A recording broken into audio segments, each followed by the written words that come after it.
Hello students, welcome back to my YouTube channel.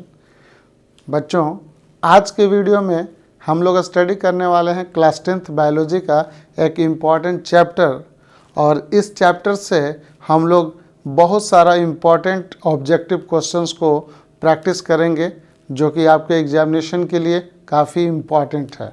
बच्चों, वह chapter है जीव जनन कैसे करते हैं। जी हाँ बच्चों, ये क्लास 10 के NCERT से लिया गया है और इस चैप्टर को हम लोग रिप्रोडक्शन यानी जनन या प्रजनन के नाम से भी जानते हैं।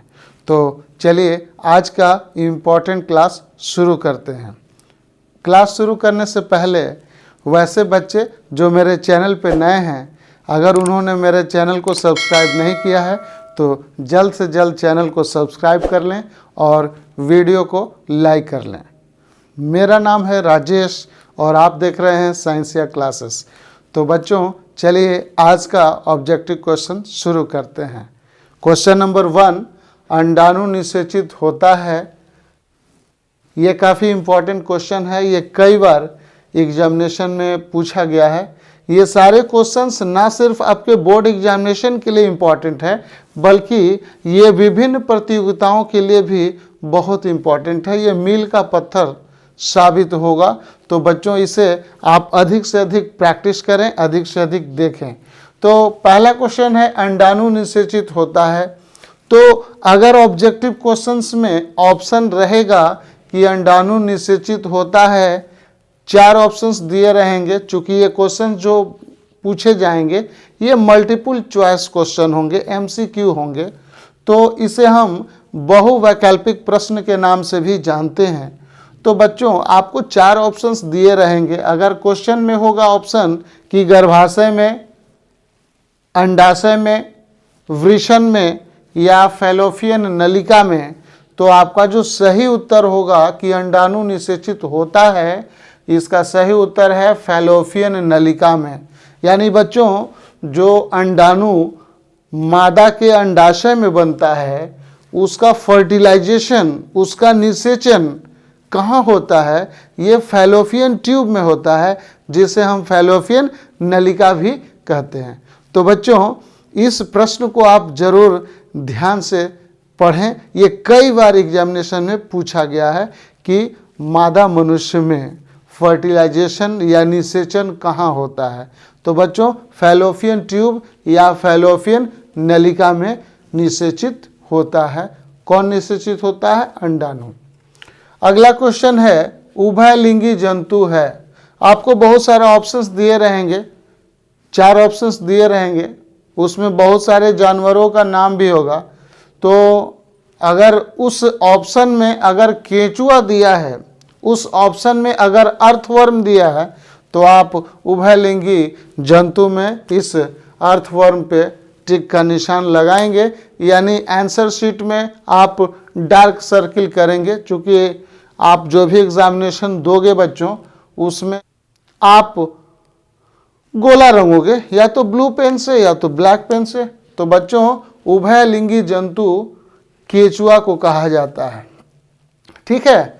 तो क्वेश्चन नंबर 3 हम लोग देखते हैं, पुष्प का भाग जो फल में बदलता है, वह कौन सा पुष्प का भाग है जो फल में बदलता है? तो इसका सही आंसर है अंडाशय। यानी यदि पुष्प का भाग, आपने पुष्प पढ़ा होगा बच्चों, तो आपको पुष्प का भाग याद होगा।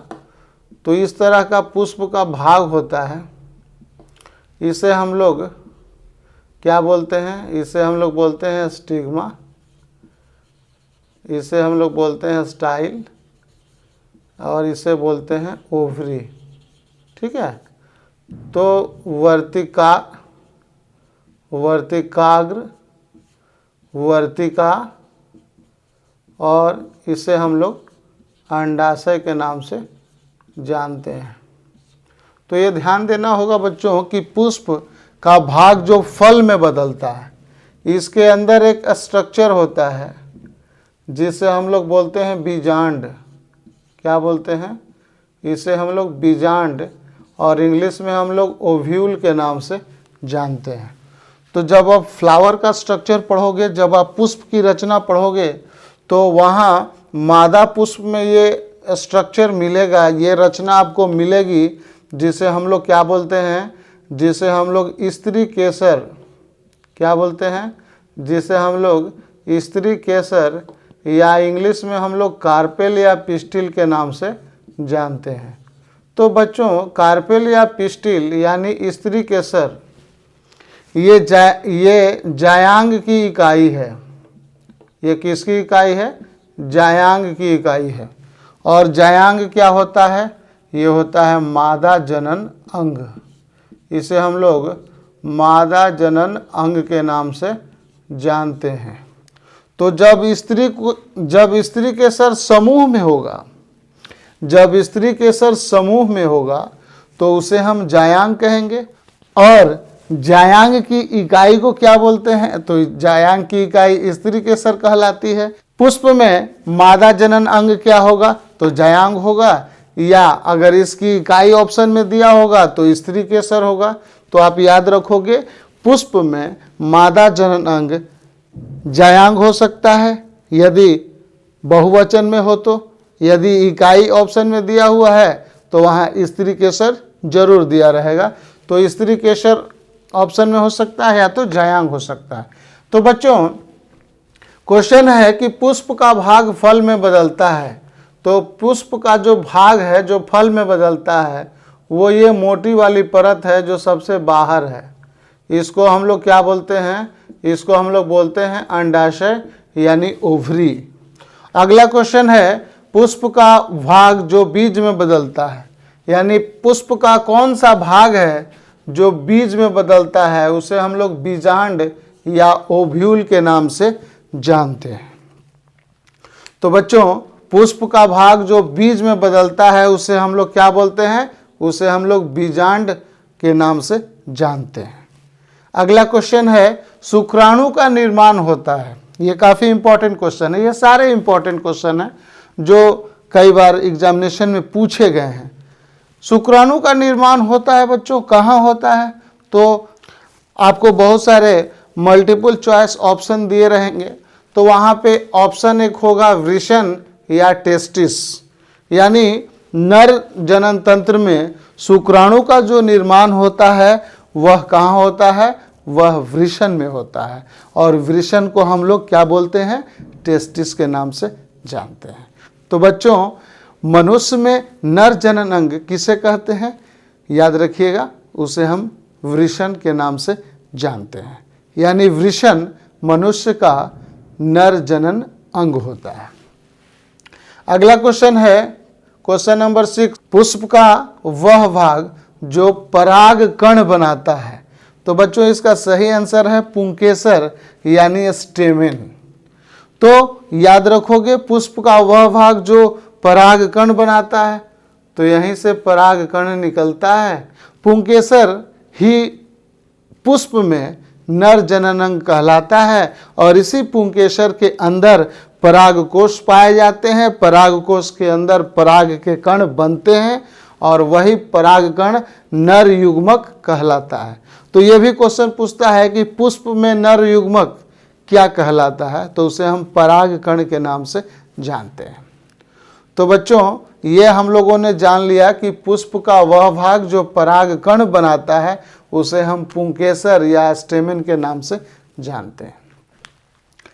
नेक्स्ट क्वेश्चन है मुकुलन एक प्रकार का जनन है। जी हाँ बच्चों, ये कई बार एग्जामिनेशन में आया भी है कि मुकुलन एक विशेष प्रकार का अलैंगिक जनन है। मुकुलन कैसा जनन है? अलैंगिक जनन है।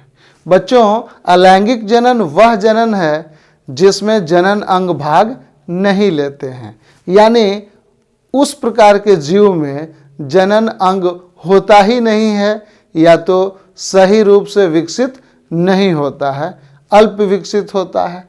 तो वैसे केस में क्या होगा? जनन की प्रक्रिया तो होनी ही होनी है क्योंकि ये जीवों का प्रमुख लक्षण है।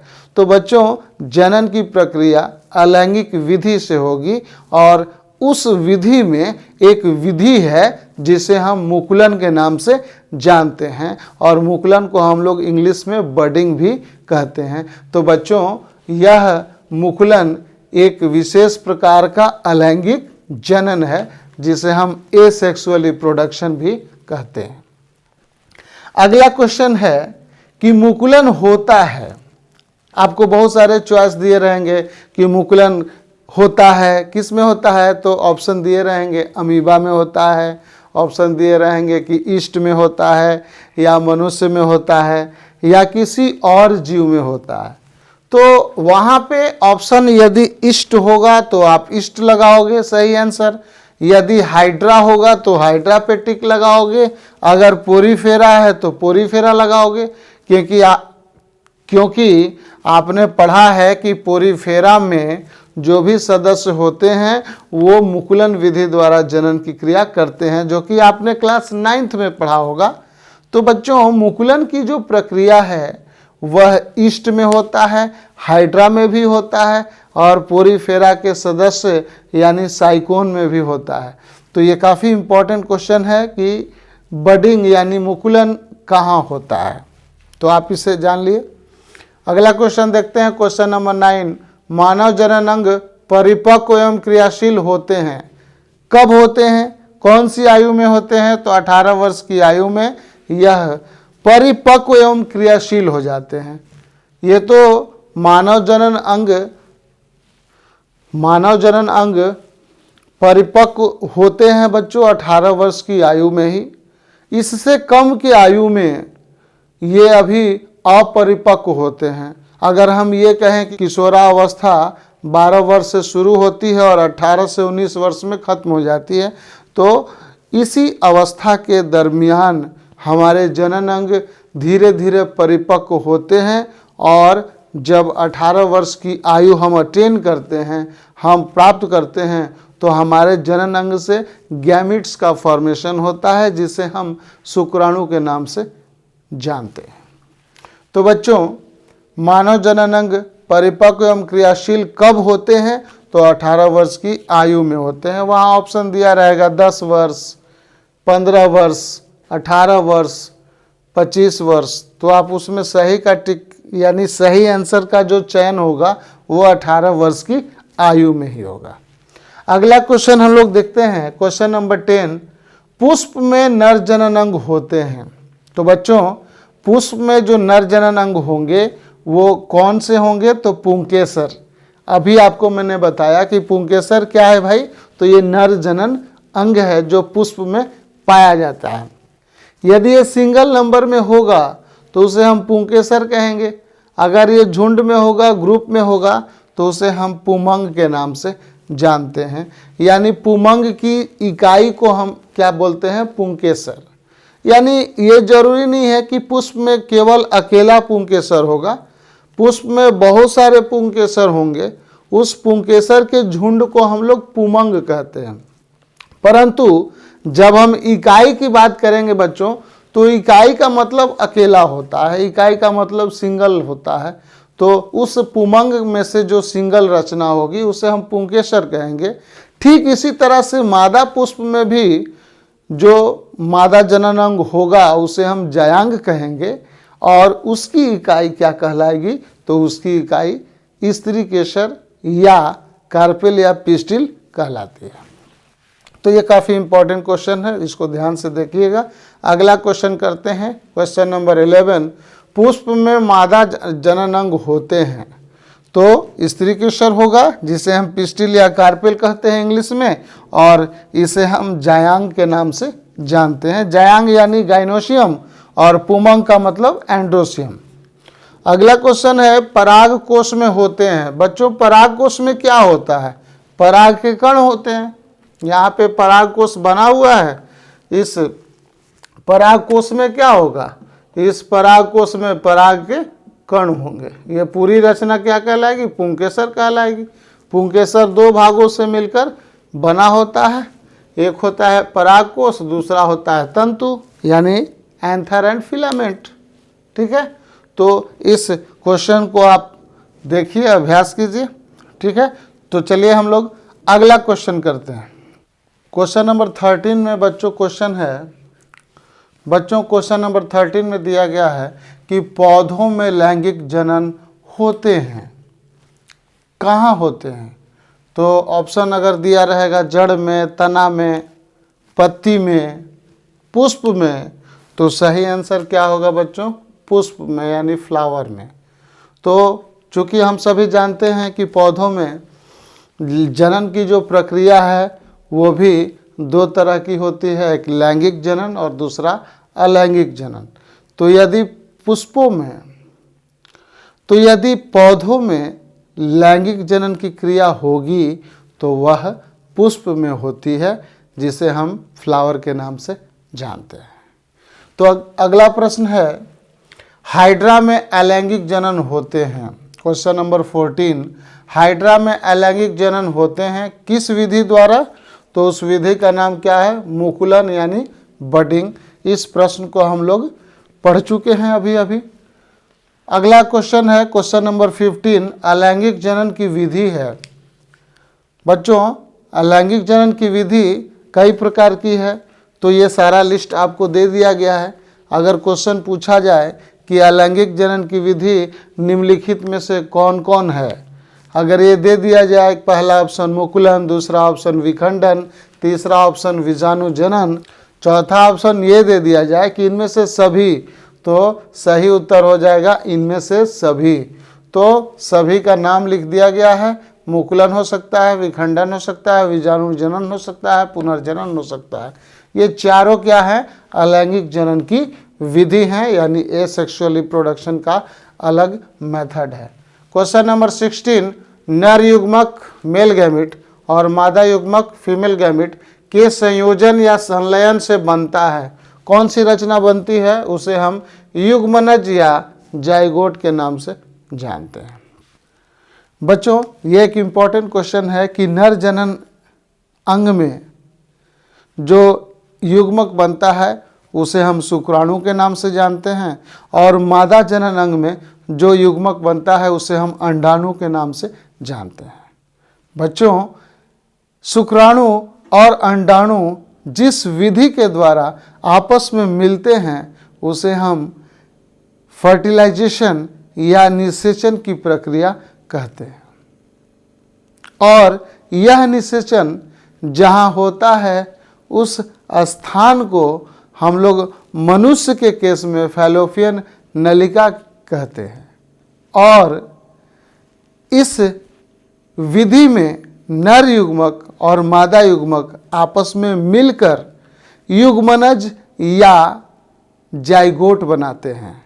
याद रखिएगा, जब नर युग्मक और मादा युग्मक आपस में मिलते हैं उस क्रिया को निषेचन कहते हैं, और निषेचन की क्रिया के द्वारा युग्मनज यानी जाइगोट का निर्माण होता है। ठीक है बच्चों, तो चलते हैं हम लोग अगले प्रश्न पे। अगला प्रश्न है क्वेश्चन नंबर 18, पुंकेसर के अग्रभाग कहलाते हैं। क्या कहलाते हैं पुंकेसर के अग्रभाग? जिसे हम लोग परागकोश या पोलन चेंबर या पोलन सैक या एंथर के नाम से जानते हैं। क्वेश्चन नंबर 19, बीजांड की मोटी दीवारें बनाती हैं। तो बच्चों बीजांड की जो मोटी दीवारें होंगी वो क्या बनाएंगी? वो बीजावरण यानी सीड कोट बनाएंगी। मैंने आपको अभी बतलाया कि मादा के अंडाशय के अंदर जो बीजांड पाया जाता है वह बीजांड, उस बीजांड की जो दीवार होगी वो दीवार क्या बनाएगी? वो दीवार बीजावरण बनाएगी, यानी बीज का आवरण बनाएगी। इसे हम लोग बीजांड कहते हैं। और यह बीजांड क्या बनाएगी? यह बीजांड की मोटी दीवार क्या बनाएगी? बीजावरण यानी बीज का आवरण, जिसे हम सीड कोट के नाम से जानते हैं। यानी कोट, ऐसा सीड के ऊपर लगा हुआ कोट जिसे हम बीजावरण कहते हैं। क्वेश्चन नंबर 20, स्पाइरोगाइरा में जनन होता है किस विधि द्वारा होता है? तो उसे हम खंडन विधि या फ्रैगमेंटेशन के नाम से जानते हैं। काफ़ी इंपॉर्टेंट प्रश्न है। क्वेश्चन नंबर 21, उभयलिंगी पुष्प होता है अगर ऑप्शन में ये सभी दिया रहेगा और लिखा रहेगा इनमें से सभी, तो आप लिख दोगे इनमें से सभी। उभयलिंगी पुष्प उड़हुल या गुड़हल, सरसों या गुलाब, ये सभी क्या हैं? उभयलिंगी पुष्प हैं। इन्हें हम बाइसेक्सुअल फ्लावर भी कहते हैं। एक लिंगी पुष्प में ऑप्शन दिया रहेगा पपीता, बाकी ऑप्शन दिया रहेगा गुड़हल, सरसों, गुलाब, तो आप सही उत्तर पपीता पे लगाओगे। ये प्रश्न कई बार पूछ चुका है, पिछले साल भी ये पूछा था, तो याद रखिएगा। क्वेश्चन नंबर 23, प्लाज्मोडियम में जनन की विधि होती है, कौन सी होती है? तो उसे हम कहते हैं बहुखंडन या मल्टीपल फिशन। बच्चों, अमीबा में जनन की क्रिया किस विधि से होती है? तो उसे हम कहते हैं द्विखंडन विधि। ये आपका अगला क्वेश्चन आप बना लोगे। क्वेश्चन नंबर 25 में आप जोड़ लोगे इसे कि अमीबा में जनन की विधि है कौन सी? तो द्विखंडन, बाइनरी फिशन जिसे कहते हैं। अगला क्वेश्चन है 24, ईस्ट में जनन की विधि है मुकुलन यानी बडिंग। तो आप ये क्वेश्चन बना ही लो। क्या बनाओगे कि मैं यहीं लिख देता हूँ। क्वेश्चन नंबर 25 आप बना लो, अमीबा में जनन की विधि। अमीबा में जनन की विधि, ये भी अलैंगिक जनन करता है अमीबा, क्योंकि यह एक कोशिकीय जीव है। तो इसमें हम लोग लिख देंगे द्विखंडन। द्विखंडन, द्विखंडन का मतलब बाइनरी फिशन। तो बच्चों, ये सभी प्रश्न आपके बोर्ड एग्जामिनेशन के लिए काफ़ी इम्पोर्टेंट है। तो इस वीडियो का ये पहला भाग है और दूसरा भाग हम लोग अगले वीडियो में देखेंगे, अगले वीडियो में स्टडी करेंगे। तो वैसे बच्चे जो इस चैनल पे नए हैं, वो पहली बार इस वीडियो को देख रहे हैं, अगर उन्हें वीडियो अच्छा लगता है तो चैनल को ज़रूर सब्सक्राइब करें, अधिक से अधिक लाइक करें और अपने दोस्तों में भी इसे शेयर करें।